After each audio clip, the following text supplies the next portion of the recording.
नमस्कार, मी मंजुषा शिवण क्लासमध्ये तुम्हा सर्वांचं स्वागत आहे। मला बऱ्याच जणांच्या कमेंट आहे की आमचं जे ब्लाऊजचं शोल्डर आहे ते खाली गळतं, म्हणजेच गळे खाली गळतात। आणि बऱ्याच जणांच्या कमेंट आहे की आमच्या आर्महोलमध्ये चुन्या पडतात। तर बऱ्याच जणांचं काखेमध्ये ब्लाऊज टाईट होतं। तर ते प्रॉब्लेम का होतात ते आज आपण बघणार आहोत। तर मी तुम्हाला दाखवण्यासाठी इथे एक ब्लाऊज घेतलेला आहे। मी तुम्हाला ब्लाऊजवरून सांगणार आहे कुठे कुठे आपल्या ब्लाऊजला चुन्या पडतात। बऱ्याच जणांचे शोल्डर गळतात, हा जो एक्स्ट्राचा भाग असतो तिथे आपल्या चुन्या पडतात। इथे बऱ्याच जणांच्या चुन्या पडतात, तर ते का पडतात तेही आपण बघणार आहोत। मी तुम्हाला टेपने देखील मोजून दाखवणार आहे। बऱ्याच जणांचे शोल्डरही गळतात, तर ते शोल्डर का गळतात तेही आपण यामध्ये बघणार आहोत। पाठीमागच्या भागाला देखील बऱ्याच जणांच्या चुन्या पडत असतात किंवा फुगा होत असतो, किंवा हा जो कापड आहे तो अशा पद्धतीने गोळा होऊन जातो। तर ते का होतं तेही आपण यामध्ये बघणार आहोत।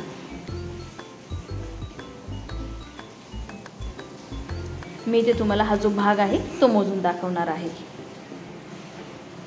हा जो भाग आहे तो जर एक्स्ट्राचा असेल तरीही आपल्या ब्लाऊजमध्ये चुन्या पडतात। इथे आपला कापड अर्धा इंच जरी एक्स्ट्रा झाला तरी आपल्या ब्लाऊजला फुगा होतो किंवा चुन्या पडतात। इथे आपण हा कापड मोजून बघणार आहोत। आपल्याला काखेची शिलाईपासून तर कटोरीची जी शिलाई आहे तिथपर्यंत मोजून घ्यायचं आहे। 2.5 इंच इतका हा कापड आलेला आहे।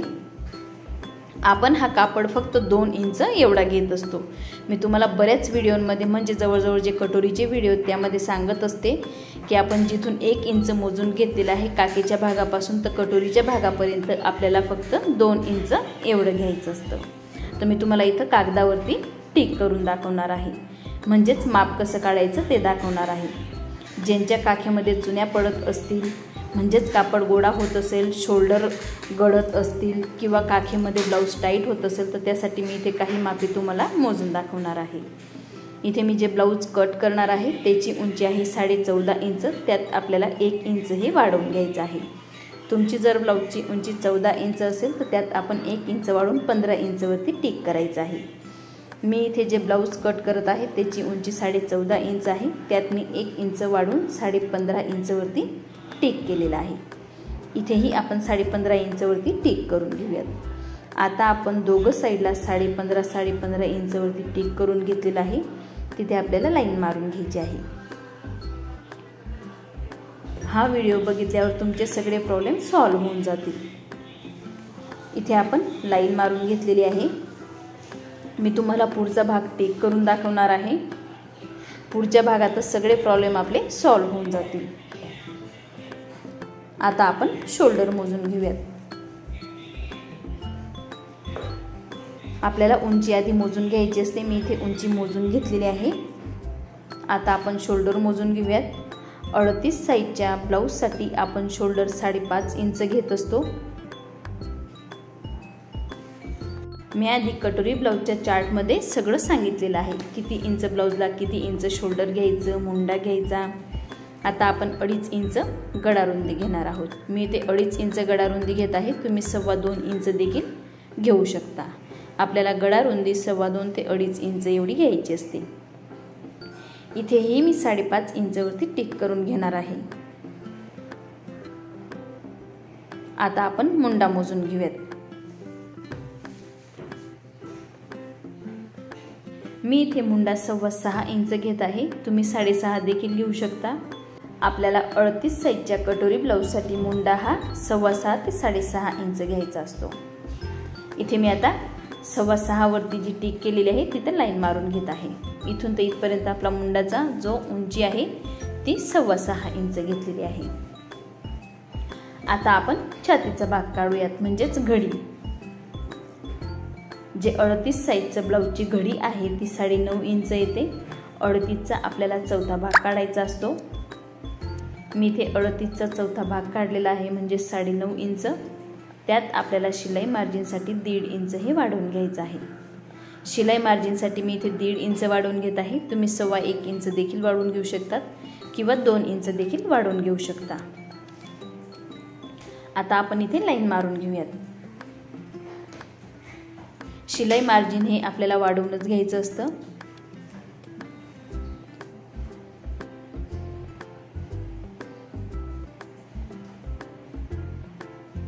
आता आपण पुढचा गळा मोजून घेऊयात। मी इथे पुढचा भाग दाखवत आहे तुम्हाला। पुढच्या भागानेच आपले सगळे प्रॉब्लेम सॉल्व्ह होणार आहेत। 6 इंचचा आपला पुढचा गळा आहे, त्यात आपण अर्धा इंच वाढवून घेतलेला आहे। पुढच्या गळ्यातही आपल्याला अर्धा इंचही वाढवून घ्यायचं असतं। तुम्ही गळा हा तुमच्या ब्लाऊजवरून काढून घेऊ शकतात, म्हणजेच तुमच्या ब्लाऊजवरून माप घेऊन तुम्ही पुढचा गळा टिक करून घेऊ शकता। आता आपण लाईन मारून घेऊयात। ब्लाऊजवरून गळा मोजून घेतल्यानंतर आपल्याला त्यात अर्धा इंच हे वाढवून घ्यायचं असतं आणि ते अर्धा इंच आपल्याला का वाढवायचं असतं तेही मी तुम्हाला बऱ्याच व्हिडिओमध्ये सांगितलेलं आहे। इथून मी लाईन मारून घेतलेली आहे। जी गळा रुंदी आहे ती आपण 2.5 इंच घेतलेली आहे। आता आपलं शोल्डर का गळतं ते बघूयात। इथे आपल्याला पाव इंचवरती टिक करायची आहे आणि तुमचं शोल्डर जर जास्तच गळत असेल तर तुम्ही अर्धा इंचवरती देखील टिक करून घेऊ शकता। आता इथून आपल्याला अशी क्रॉस लाईन मारायची आहे। गळ्याच्या साईडने आपल्याला पाव इंच हे कमी करून घ्यायचं असतं। बघू शकता मी गळ्याच्या साईडने पाव इंच कमी केलेलं आहे। मुंडेच्या साईडने नाही, आपल्याला गळ्याच्या साईडनेच पाव इंच हे कमी करायचं असतं, तेव्हाच आपलं शोल्डर उतरणं कमी होतं। आता आपण इथे अर्धा इंच ह्या साईडला टिक करून घेऊयात। गळ्याच्या साईडला आपल्याला अर्धा इंचवरती टिक करून घ्यायचं आहे।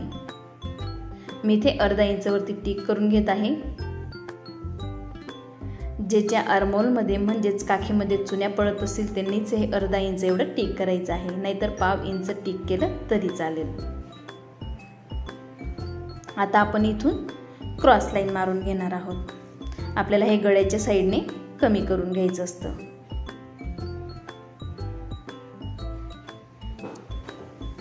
मी इथे अर्धा इंचवरती टिक करून घेतलेला आहे आणि या पद्धतीने लाईन मारून घेतलेली आहे। ह्या साईडने टिक करून घेतल्यामुळे आपल्या ज्या आर्महोलमध्ये म्हणजेच काखीमध्ये ज्या चुन्या पडतात त्या कमी होऊन जातात। बघू शकता इथं ज्या आपल्या चुन्या पडतात किंवा आपला कापड फुगीर होतो तर ते कमी होऊन जातं, म्हणून आपल्याला इकडे अर्धा इंच एवढी टिक करून घ्यायची असते। इथून मी अर्धा इंच घेतलेला आहे। आता आपण इथून 1 इंचवरती टिक करून घेऊयात। जे आपण आता अर्धा इंच साईडला घेतलेलं आहे तिथून आपल्याला 1 इंचवरती टिक करायची आहे।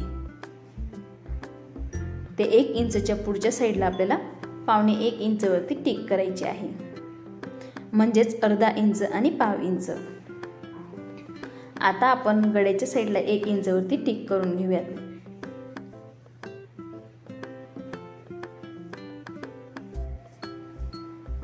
बऱ्याच जणांचं काखेमध्ये ब्लाऊज टाईट होतं, तर ते का टाईट होतं तेही मी तुम्हाला यामध्ये सांगणार आहे। तर आपल्याला इथे पाव इंच एवढं खालच्या साईडला टिक करून घ्यायचं आहे। हे मुंड्याच्या साईडनेच टिक करायचं आहे। मी इथे पाव इंच एवढं टिक करणार आहे। बऱ्याच जणांना काखेमध्ये ब्लाऊज टाईट होतं तर त्यांनी या पद्धतीने खालच्या साईडला पाव इंचवरती टिक करायचं आहे। आपल्याला पाव इंचच एवढं स्टिक करायचं असतं, जास्त नाही। बघू शकता मी पाव इंच एवढं स्टिक करून घेतलेलं आहे। ज्यांचे ब्लाऊज काखेमध्ये टाईट होत असेल त्यांनीच या पद्धतीने टिक करून घ्यायचं आहे। आता आपण आकार देऊन घेऊयात। मी इथे मुंड्याला आकार देऊन घेत आहे। इथे आपला मुंड्याला आकार देऊन झालेला आहे। हा पुढच्या भागाचा आकार आहे, म्हणजेच ब्लाऊजचा जो पुढचा भाग असतो त्याचा आपण हा आकार देऊन घेतलेला आहे। आता आपण हा पाठीमागचा आकार देऊन घेऊयात। इथे मी हा पाठीमागचा आकार देऊन घेत आहे। इथे आपला पाठीमागचा आकार देऊन झालेला आहे। आता आपण जे पाव इंच खालच्या साईडला टिक करून घेतलेला आहे तिथपर्यंत हे दोघं आकार टच करून घेऊयात। इथून आपल्याला हे दोघं आकार टच करून घ्यायचे आहेत। हे पाव इंच आपण का वाढवून घेतलेलं आहे मी तुम्हाला सांगितलेलं आहे। बऱ्याच जणांच्या काखेमध्ये ब्लाऊज टाईट होतं, तर त्यासाठी आपल्याला या पद्धतीने टिक करून घ्यायचं असतं, म्हणजेच आपल्या मुंड्याचा जो आकार आहे तोही अगदी व्यवस्थित येतो। इथे मी या पद्धतीने वाढवून घेतलेलं आहे। आपण हे पाव इंचच एवढं वाढवलेलं आहे, जास्त वाढवायचं नाही, फक्त पाव इंच एवढं स्टिक करून घ्यायचं आहे। इथे मी तुम्हाला हे जे आकार घेतलेले ते थोडे डार्क करून दाखवते। मी दोघंही आकार डार्क करून घेतलेले आहेत। आता आपण गड्याला आकार देऊन घेऊयात. मी इथे गड्यालाही आकार देऊन घेतलेला आहे. मी इथे गोलगडा यूज करत आहे, म्हणजेच गोलगडा घेत आहे. तुम्ही तुमच्या चॉईसनुसार गड्याला आकार देऊन घेऊ शकता, पण शक्यतो आपल्याला कटोरीच्या ब्लाऊजसाठी गोलच गडा घ्यायचा असतो. आता आपण इथून ही 1.5 इंचवरती टिक केलेला आहे आणि इथून आपण 1 इंचवरती टिक केलेला आहे आणि जी पुढची साईड आहे ती 1.25 इंचवरती, म्हणजे 1 इंचला कमी. आपण हे गड्याच्या साईडने अर्धा इंच का टिक करून घेतलेले आहे तेही मी तुम्हाला सांगितलेलं आहे. बऱ्याच जणांच्या आर्महोलला चुन्या पडतात किंवा कापड असा फुगीर होतो, त्यासाठी आपल्याला हे अर्धा इंच या साईडला टिक करून घ्यायचं असतं. आणि इथेही आपण शोल्डर गळण्यासाठी गळ्याच्या साईडला 1/2 इंच हा उतार दिलेला असतो, म्हणजेच गळ्याच्या साईडला 1/2 इंच एवढं कमी करून घ्यायचं असतं. या पद्धतीने कमी करून घेतल्यामुळे जो आपला शोल्डर आहे तो खाली बिलकुल गळत नाही.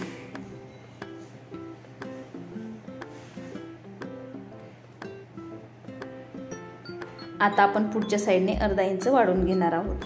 मागच्या साईडची आपण उंची मोजून घेतलेली आहे, त्यात 1 इंच आपण वाढवून घेतलेलं होतं. 14.5 इंच ही ब्लाऊजची उंची होती, तर त्यात आपण 1 इंच वाढून 15.5 इंचवरती टिक करून घेतलेलं होतं. आता आपण त्यात अर्धा इंच ॲड करत आहोत. पुढच्या भागासाठी आपल्याला अर्धा इंच मागच्या भागापेक्षा जास्त घ्यायचं असतं. मी तुम्हाला इथं पुढचा भाग टिक करून दाखवत आहे, म्हणून अर्धा इंच इथे वाढवून घेतलेला आहे. आता आपण इथे लाईन मारून घेऊयात. मी इथे या पद्धतीने लाईन मारून घेत आहे आणि जो एक्स्ट्राचा कागद आहे तो आपल्याला कट करून घ्यायचा आहे. इथे आपण पुढच्या भागासाठी अर्धा इंच का वाढवून घेतो ते मी बरेच व्हिडिओमध्ये सांगितलेलं आहे. आता आपण जी खालचा एक्स्ट्राचा पेपर आहे थोडा तो कट करून घेऊयात. आपल्याला हे फक्त पुढच्या साईडनेच वाढवून घ्यायचं असतं, पाठीमागे फक्त 1 इंच आपण वाढवून घेत असतो. इथे मी जो एक्स्ट्राचा पेपर आहे उंचीमध्ये तो कट करून घेत आहे. एक्स्ट्राचा पेपर आपण कट करून घेतलेला आहे.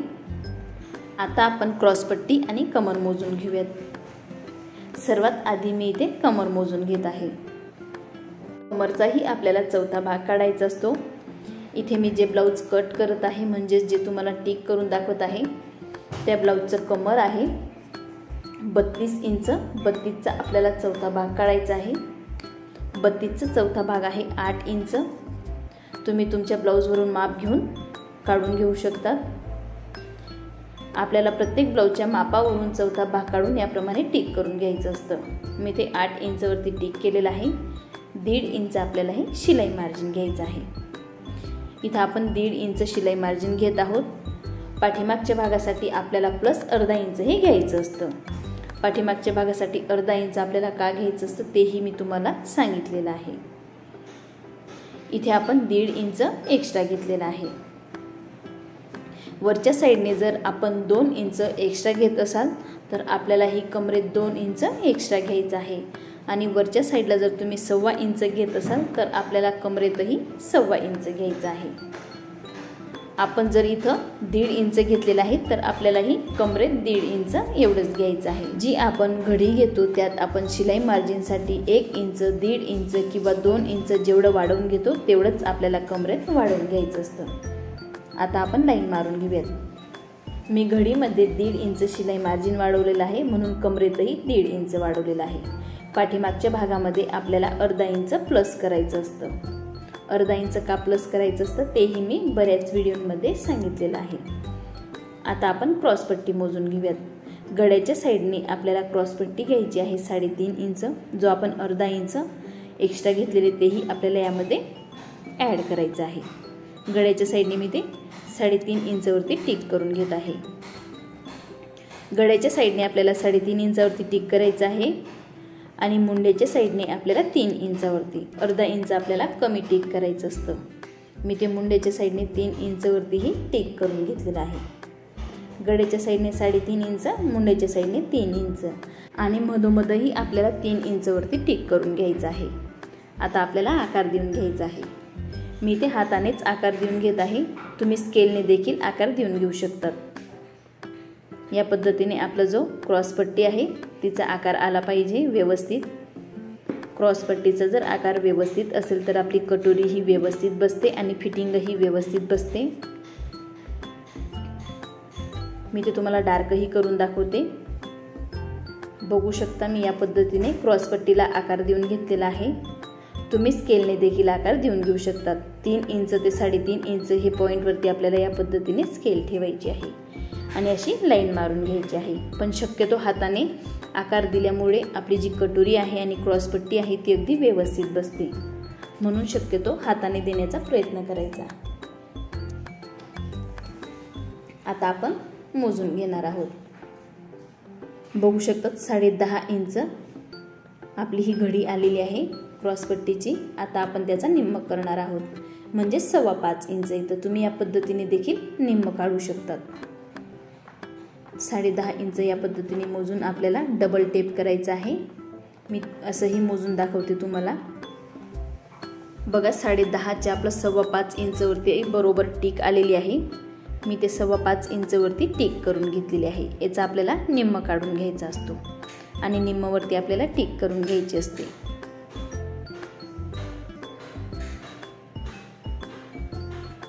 आता आपण इथून 2 इंचावरती टिक करून घेणार आहोत. इथून आपल्याला 2 इंचावरती टिक करायचं आहे. जे आपण ब्लाऊज बघितलेलं आहे ते 3 इंचावरती टिक करून ते ब्लाऊज कट केलेलं आहे, म्हणून त्या ब्लाऊजच्या आर्महोलला चुन्या पडतात. म्हणून आपल्याला टिक करताना 2 इंचावरतीच टिक करायचं असतं. बघू शकता मी कुठून 2 इंच घेत आहे. जो आतला भाग आहे तिथून आपल्याला 2 इंच घ्यायचा आहे. 2 इंचापेक्षा आपण जर जास्त घेतलं तर आपल्या आर्महोलला चुन्या पडू शकतात आणि कापडही असं गोडा होऊ शकतं. मी इथे कटोरीला आकार देऊन घेत आहे. या पद्धतीने आपल्याला कटोरीला आकार देऊन घ्यायचा आहे. मी तुम्हाला हा आकार डार्कही करून दाखवते.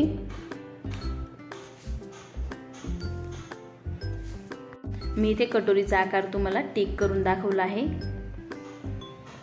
या पद्धतीने आपण कटोरी, मुंडा, गळा टिक केल्यामुळे आपली जी कटोरी आहे तीही व्यवस्थित बसते. आर्महोलला चुन्याही पडत नाही आणि शोल्डरही गळत नाही. इथे आपण हे 2 इंच घेतलेलं आहे. तुम्ही जर 2.5 इंच 3 इंच घेतलं तर आपल्या आर्महोलला चुन्या पडू शकतात, म्हणून आपल्याला इथे 2 इंच एवढंच टिक करून घ्यायचं आहे आणि या पद्धतीने आकार देऊन घ्यायचा आहे. इथून आपण 1 इंच घेतलेला आहे आणि या पद्धतीने आकार दिलेला आहे. इथून 5.25 इंच, इथून जो आकार घेतलेला आहे आपण तो 5.25 इंच टिक करून मग घेतलेला आहे. हा 5.25 इंच आलेला आहे आणि इथून आपण 2 इंच घेतलेला आहे. मी जे ब्लाऊज दाखवलं त्याचं 3 इंच आहे, म्हणून त्याच्या आर्महोलला चुन्या पडू शकतात. आणि तुमचं जर 3 इंच असेल किंवा 2.5 इंच असेल तर तुम्ही या पद्धतीने 2 इंच घ्यायचं आहे आणि या पद्धतीने आपल्याला टिक करून व्यवस्थित आकार देऊन घ्यायचे आहे. इथे आपण जे 1/2 इंचवरती टिक करून घेतलेलं आहे त्यामुळेही आपल्या आर्महोलला चुन्या पडणार नाहीत. इथून आपल्याला हा आकार आतल्या बाजूला घ्यायचा असतो. जे आपण आतली लाईन टिक करून घेतलेली आहे तिथं घ्यायचा असतो आणि हा जो पाठीमागचा आकार आहे तो बाहेरच्या साईडला घ्यायचा असतो. बघू शकतात मी कुठे टच केलेला आहे ह्या लाईनला आणि आतला जो आकार आहे तो आतल्या लाईनला टच केलेला आहे. या पद्धतीने जर तुम्ही ब्लाऊज टिक केलं तर तुमचं ब्लाऊज अगदी परफेक्ट असं बसेल. इथे आपण ज्यांच्या काखेमध्ये ब्लाऊज टाईट होतं त्यासाठी 1/2 इंचही खालच्या साईडने टिक करून आकार देऊन घेतलेला आहे. बऱ्याच जणांना काखेमध्ये ब्लाऊज टाईट होतं तर आपल्याला 1/2 इंच खालच्या साईडला टिक करून असा आकार देऊन घ्यायचा आहे. आणि इथे आपण हे 1/2 इंच का कमी केलेलं आहे, बऱ्याच जणांचं शोल्डर गळतं, ते शोल्डर गळण्याचा प्रॉब्लेम सॉल्व्ह होऊन जाईल. या पद्धतीने जर तुम्ही टिक करून ब्लाऊज कट केलं तर तुमचे सगळे प्रॉब्लेम हे सॉल्व्ह होऊन जाणार. इथे आपण हे 2 इंच घेतलेला आहे आणि जो आतला आकार आहे मी हा 1/2 इंचाचा घेतलेला आहे. तुम्ही 1/2 इंचाचा देखील घेऊ शकतात. तुमच्या जर आर्महोलला जास्त चुन्या पडत असतील तर 1/2 इंच घ्यायचा आहे आणि अगदी नॉर्मल चुन्या पडत असतील तर 1/2 इंच घ्यायचा आहे. मी इथे तुम्हाला 1/2 इंच लिहून दाखवला आहे. इथे आपण हा जो भाग आहे तो 1 इंचाचा घेतलेला आहे आणि हा जो आहे 1.25 इंचाचा घेतलेला आहे, म्हणजे 1 इंचपेक्षा कमी आणि 1/2 इंचपेक्षा जास्त. इथे आपण जो हा भाग घेतलेला आहे तो 1.25 इंच घेतलेला आहे। 1.25 इंचही घेऊ शकतो किंवा अर्धा इंचही घेऊ शकतो। इथून आपण हे अर्धा इंच घेतलेला आहे, तुम्ही 1/2 इंचही घेऊ शकता। तुमच्या जर आर्महोलला कमी चुन्या पडत असतील तर तुम्ही 1/2 इंच एवढं घ्यायचं आहे।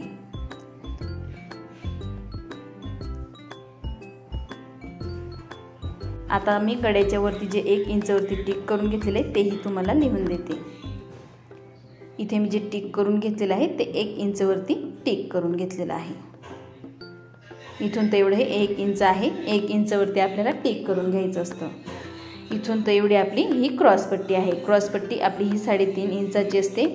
गड्याच्या साईडने आपल्याला क्रॉस पट्टी ही 3.5 इंचाची घ्यायची असते आणि मुंड्याच्या साईडने आपल्याला क्रॉस पट्टी ही 3 इंचाची घ्यायची असते। मी इथे गड्याच्या साईडने 3.5 इंचाची ही क्रॉस पट्टीची उंची घेतलेली आहे। ही जी उंची आहे क्रॉस पट्टीची ती 3.5 इंचाची आहे आणि मुंड्याच्या साईडने क्रॉस पट्टीची उंची आहे 3 इंच। मी ते 3 इंचही लिहून देते जेणेकरून लवकर लक्षात येईल। इथे आपण 3 इंच घेतलेला आहे, इथे आपण 3.5 इंच घेतलेला आहे। पुढच्या साईडने आपण हे अर्धा इंच वाढवून घेत असतो, तेही मी तुम्हाला लिहून देते। फक्त आपल्याला पुढच्या भागात हे अर्धा इंच मागच्या भागापेक्षा जास्त वाढवून घ्यायचं असतं। इथे मी अर्धा इंच हे वाढवून घेतलेलं तेही तुम्हाला लिहून दिलेलं आहे। हे 1/2 इंच आपण खालच्या साईडला कट करून घेणार आहोत, म्हणजेच गड्याला उतार दिलेला आहे। ज्यांचं शोल्डर गळत असेल त्यांनी 1/2 इंच ते अर्धा इंच हे कमी करून घ्यायचं असतं, पण शक्यतो 1/2 इंच जरी कमी केलं तरी शोल्डर गळण्याचा प्रॉब्लेम आपला सॉल्व्ह होऊन जातो। इथे मी 1/2 इंच गड्याच्या साईडला कमी करून घेणार आहे आणि काखेच्या साईडने आपण 1/2 इंच खालच्या साईडला टिक करून त्यावरती आकार देऊन घेतलेला आहे। ज्यांच्या काखेमध्ये चुन्या पडत असतील त्यांनीही आकार दिला तरी चालेल आणि नाही दिला तरी चालतं, पण बऱ्याच जणांच्या काखेला टाईट होतं ब्लाऊज, तर त्यासाठी आपल्याला 1/2 इंच खालच्या साईडला टिक करून हा आकार देऊन घ्यायचा असतो। दोघंही आपल्याला आकार 1/2 इंच जे खाली टिक करून घेतलेलं आहे तिथून आपल्याला हे आकार देऊन घ्यायचे असतात। इथून आपण हे 2 इंच घेतलेलं आहे, आपल्याला हे फक्त 2 इंच घ्यायचं आहे। हे 1/2 इंच का घेतलं तेही मी तुम्हाला सांगितलेलं आहे। हे आपल्याला 1/2 इंच घ्यायचं आहे, हे शोल्डर गळतं त्यासाठी हा आपल्याला आकार देऊन घ्यायचा आहे। आज आपण शोल्डर उतरण्यावरती किंवा काखेमध्ये चुन्या पडतात किंवा आर्महोलला चुन्या पडतात, काखेमध्ये आपलं ब्लाऊज टाईट होतं, तर त्यासाठी आपल्याला काय काय चेंजेस करायचे आहेत ते आपण आज हे व्हिडिओमध्ये बघितलेलं आहे आणि मी हे खूप सोप्या पद्धतीने सांगितलेलं आहे। मी हे 38 साईजच्या ब्लाऊजवरून सांगितलेलं आहे। तुम्ही तुमच्या ब्लाऊजच्या मापावरून माप घेऊन हे कमी करून घेऊ शकतात, म्हणजेच या पद्धतीने टिक करून घेऊ शकतात। इथे आपल्याला कटोरीचा जो आकार आहे आणि मुंड्याचा जो आकार आहे तिथं आपल्याला फक्त 2 इंच घ्यायचं असतं। मी तुम्हाला लिहूनही दाखवलेलं आहे। जर 2 इंचापेक्षा जास्त असेल तर आपल्या आर्महोलला चुन्या पडतात। मी तुम्हाला परत एकदा मोजून दाखवते। इथे मी हे ब्लाऊज घेतलेला आहे, हे 2 इंचापेक्षा जास्त आहे। आपला जर कापड जास्त असेल तर आपल्या आर्महोलला चुन्या पडतात।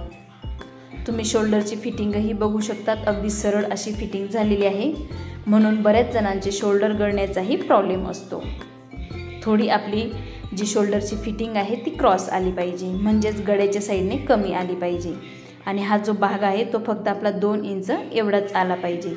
हा जो भाग आहे हा 3 इंच आहे। मी तुम्हाला उलटे साईडनेही मोजून दाखवते। शिवलेला म्हणजे तयार ब्लाऊजचा भाग हा 2.5 इंच येतो। बऱ्याच जणांचे ब्लाऊज शिवून झालेले आहेत आणि त्यांच्या आर्महोलला चुन्या पडत आहेत, तर आपल्याला इथे उसवून घ्यायचं आहे। जी आपली बाहीची फिटिंग आहे आणि वरच्या साईडला जी आपण बाही जोडलेली आहे तीही आपल्याला उसवून घ्यायची असते आणि बाहीची फिटिंगही आपल्याला उसवून घ्यायची असते आणि नंतर आपल्याला कटोरीच्या साईडने 2 इंच एवढं टिक करून कट करून घ्यायचं असतं। मी तुम्हाला तेही दाखवते कसं 2 इंच मोजून घ्यायचं। हे बघू शकता तुम्ही 3 इंच एवढं आपलं हे कापड आहे। कापड एक्स्ट्रा असल्यामुळे आपल्या जे आर्महोलला चुन्या पडतात त्या कापड एक्स्ट्रा असल्यामुळे पडतात। इथे आपल्याला 2 इंच ते 2.25 इंचवरती टिक करून घ्यायचं आहे। मी इथे 2 इंचवरती टिक करून घेतलेलं आहे। इथे आपल्याला या पद्धतीने 2 इंचवरती टिक करून घ्यायचं आहे आणि वरच्या साईडने आपल्याला आकार देऊन घ्यायचा आहे। इथून आपल्याला या पद्धतीने व्यवस्थित आकार देऊन कट करायचा आहे। ते कट करण्यासाठी आपल्याला आधी बाही उसवून घ्यायची असते। बाही काढून घ्यायची असते, नंतरच आपल्याला हे कट करायचं असतं। इथून आपल्याला या पद्धतीने हलका आकार देऊन बघू शकता, त्या पद्धतीने आपण वरच्या साईडने हलका आकार देऊन काखेपर्यंत आकार द्यायचा असतो आणि कट करून घ्यायचं असतं आणि नंतर आपण बाही जॉईन करून फिटिंग करून घेऊ शकतो। आपण आज ह्या व्हिडिओमध्ये बघितलेलं आहे शोल्डर का गळतात, आर्महोलला चुन्या का पडतात आणि काखेमध्ये ब्लाऊज का टाईट होतं। तर त्यासाठी आपल्याला यामध्ये काय काय चेंजेस करायचे असतात ते आपण ह्या व्हिडिओमध्ये डिटेलमध्ये बघितलेलं आहे आणि सर्वांना समजेल या पद्धतीने मी ह्या व्हिडिओमध्ये सांगितलेलं आहे। मी इथे फक्त 38 साईजचा पुढचा भाग टिक करून दाखवलेला आहे।